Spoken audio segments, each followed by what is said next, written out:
Shalom à tous, j'espère que vous allez bien. Je vais mettre cette vidéo là de notre papa en question. Regardez très bien la vidéo. Prêtez vraiment l'oreille. Écoutez très bien ce qu'il va dire. Parce que ça va de votre salut. Écoutez très bien. Et à la fin, je vais faire un commentaire.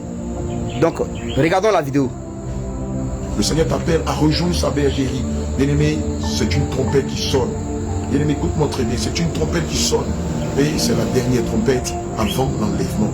Le Seigneur t'appelle à rejoindre sa bergerie au plus tôt.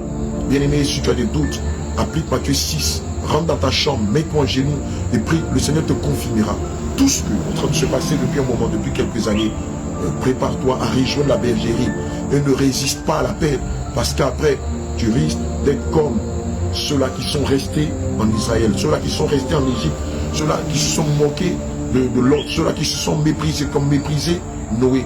Bien-aimé, le Seigneur t'appelle à rejoindre sa bergerie au plus tôt.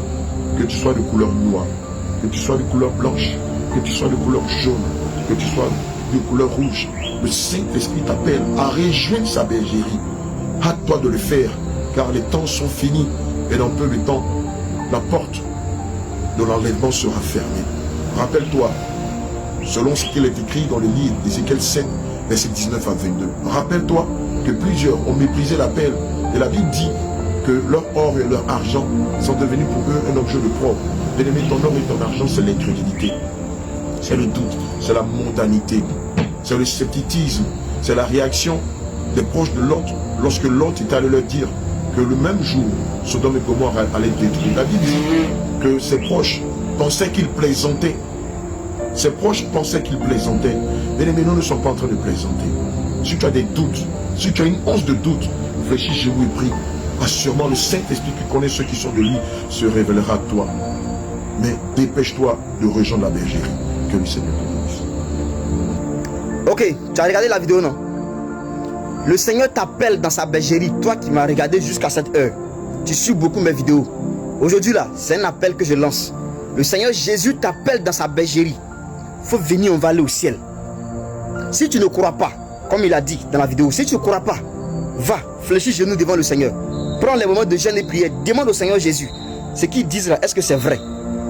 Les gens aujourd'hui n'ont pas la connaissance de la parole de Dieu. Et le fait qu'ils n'ont pas cette connaissance-là, ils sont dans des émotions charnelles. Écoutez très bien. Au temps de Noé, Jésus a dit que le jour du Fils de l'homme sera comme au temps de Noé. Au temps de Noé, là, il y avait combien de millions de personnes, combien de milliards de personnes sur la terre? C'est Noé seul que Jésus, le Dieu Tout-Puissant, a choisi. Et c'est à Noé seul que Dieu a donné les conditions pour fabriquer l'arche. Et si tu voulais être sauvé, il fallait aller monter dans l'arche de Noé. C'est dedans qu'il fallait monter pour être sauvé. Tous les hommes qui étaient sur la terre, ils devaient aller monter dans l'arche de Noé pour être sauvés. Vous pensez que Dieu a changé? Non. Le Seigneur n'a pas changé. Il a même dit, comme le jour de Lot, comme au temps de Lot. Comme au temps de Lot. C'est la même chose. Il fallait écouter. Il fallait écouter ce qui sortirait de la bouche de son serviteur de Lot. Dieu n'a pas changé. Le Seigneur Jésus, quand il est venu là, malgré les lacunes de l'apôtre Pierre, c'est Pierre qui l'a choisi pour dire paix mes agneaux, paix mes brebis. Dieu n'a pas changé. Même l'apôtre Paul était obligé de se soumettre à Pierre. Vous pensez que Jésus a changé? Il n'a pas changé. C'est pourquoi je vous demande pardon. Ne soyez pas dans les émotions charnelles. Allez-y chercher la face du Seigneur. Allez-y demander au Seigneur Jésus, est-ce que c'est vrai? Est-ce que ce qu'ils disent là, c'est la vérité? Parce que si tu n'as pas demandé au Seigneur, que tu es resté dans tes émotions charnelles, et qu'après la mort, tu découvres que c'est la vérité, tu vois ça dans quoi tu t'es mis, non? Tu as eu l'occasion, et puis tu as banalisé. Dieu n'a pas changé.